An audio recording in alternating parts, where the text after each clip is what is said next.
এত বিনয় কথার মধ্যে, এটা আমি তো ওনার মুখে না শুনলে বুঝতাম যে আপনারা রাখতেও পারেন আমার কথাটা, নাও রাখতে পারেন।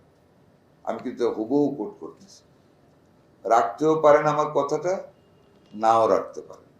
তবে আমি অনেক চিন্তা ভাবনা করে দেখেছি আপনাদেরকে আমার বলা উচিত।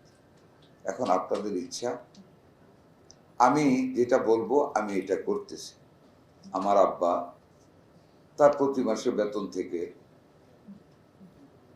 10% বেতন সরকারি কোষাগারে ফেরত দিতেন গরিব মিসকিন মানুষদের সহযোগিতা করার জন্য বা সরকারি কোনো প্রয়োজনে খরচ করার জন্য। আমি কিন্তু বেতন নিচ্ছি, আমি না নিয়ে চলতে পারতেছি না, এটা পরে আসি। আমি কিন্তু প্রতি মাসে 10% 11,500 টাকা, আমার 1,15,000 টাকা আমার বেসিক বেতন। আমি 11,500 টাকা প্রতি মাসে আমার বেতন থেকে, বেতন যখন অ্যাকাউন্টে আসে আমি তুলে একটা চেক দিয়ে দিই গভর্নমেন্টের করে, আইবাস অ্যাকাউন্ট। ফুডেলা একটি নাবিল পণ্য।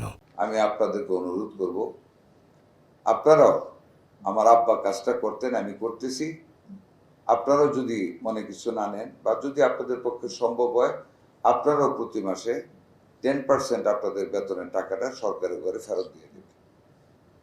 আমরা সবাই আলহামদুলিল্লাহ বলেছি, খুশি হয়েছি যিনি আমাদের কাছে অ্যাপ্রোচটা করেছে, একটা অন্তর থেকে আমরা খুশি হয়েছি। এই যে একটা ধ্যান ধারণা কোনোদিন কেউ করেছে, এই যে ফিলিংস, এই যে sense of belongingness to serve the poor people of the nation, আর কোনোদিন কিন্তু শুনিনি। এই যে আমাদের মাননীয় প্রধানমন্ত্রী ট্রাফিক সিগন্যালে থামেন, কোনো কালে কেউ কি করেছে? না। কেন থামেন? উনি একজন প্রধানমন্ত্রী, উনি যদি না থেমে চলে যান কোনো মানুষ কি সমালোচনা করবে? না, করবে না। উনি এই জন্য থামেন, আমাদেরকে শেখানোর জন্য যে তোমরাও থামো, জনগণ কষ্ট করবে, মন্ত্রী সাহেবরা চলে যাবেন আইন ভেঙে অথবা ভুল রাস্তায়। এটা তো হয় না। আপনারা তো দেখেছেন বিগত সরকার আমলে একদিক দিয়ে ব্রিজ থাকলে উল্টা রাস্তা দিয়ে মন্ত্রীরা চলে গেছে, এমপিরাও গেছে আগে। উনি সেটা করে আমাদেরকে শিখিয়েছেন যে আমাদেরকে থামতে হবে। উনি থামেন।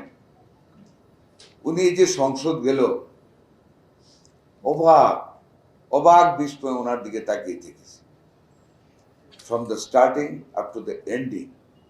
সিটে বসা একজন প্রধানমন্ত্রী, পুরো অফিস সংসদে ওখানেই কাজ করেন ফাঁকা ফাঁকি গিয়ে। যখন ভোট আসে হাত তুলেন, যখন জয়যুক্ত হয়েছে স্পিকার বলেন, তখন হাত চাপড়ে দেন, ইচ এন্ড এভরি টাইম। আপনারা নিশ্চয়ই দেখতেছেন এই যে পার্টিসিপেশন, এটা হলো বিলঙ্গিংনেস, যে হ্যাঁ এটা আমার দায়িত্ব, আমি করতেছি, তোমারা করতে হবে। উনি থাকে বলে 100% এমপিরা পর্যন্ত হাজির থাকতে বাধ্য এখন, আগে থাকতো না কোনো সময়।